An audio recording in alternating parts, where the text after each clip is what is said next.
Imagine getting paid just for sharing your thoughts on products and services you use every day. With Survey Junkie, it's that simple. Click on the link in the video description to discover how you can start earning today by taking surveys. Furiosa is fighting Garfield for one of the worst Memorial Day box office draws in recent history. With an estimated $31 million over 4 days, the Mad Max prequel is the lowest chart topper for the May holiday since Casper in 1995. The Chris Pratt-led comedy about the cat who hates Mondays, moreover, has fared worse, with industry estimates currently putting the animated film's 4-day opening somewhere around $27.5 million.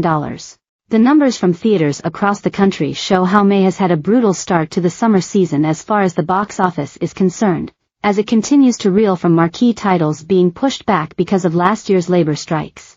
Last summer, studio execs warned how the then ongoing double strike could spell doom for the entertainment industry, with anticipated sequels like Deadpool 3, Gladiator 2, and Venom 3 put on the back burner.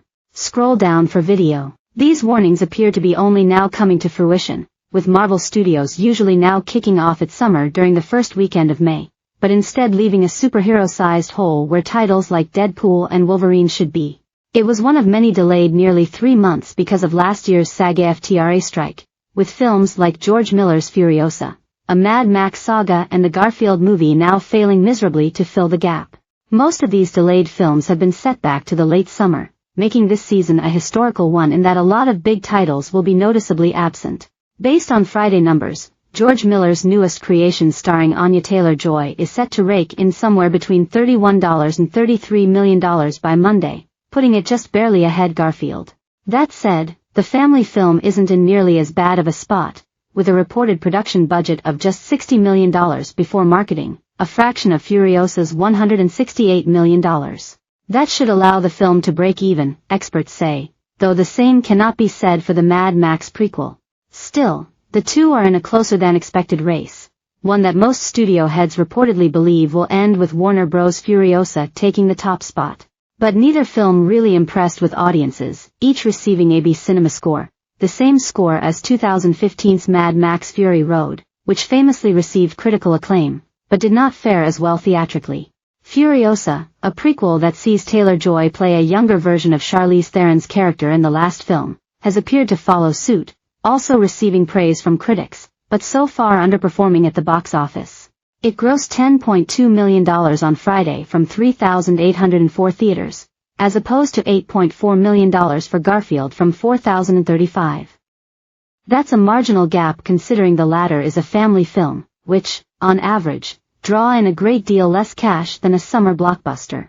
Furiosa, of course, fits that criteria, and may still get some help from overseas, experts have said.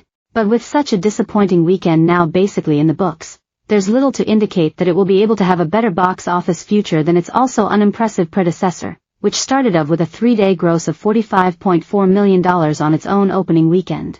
And Sony's The Garfield movie may even still take the top spot, studio bosses have said, citing a historically thin field that includes little other competition.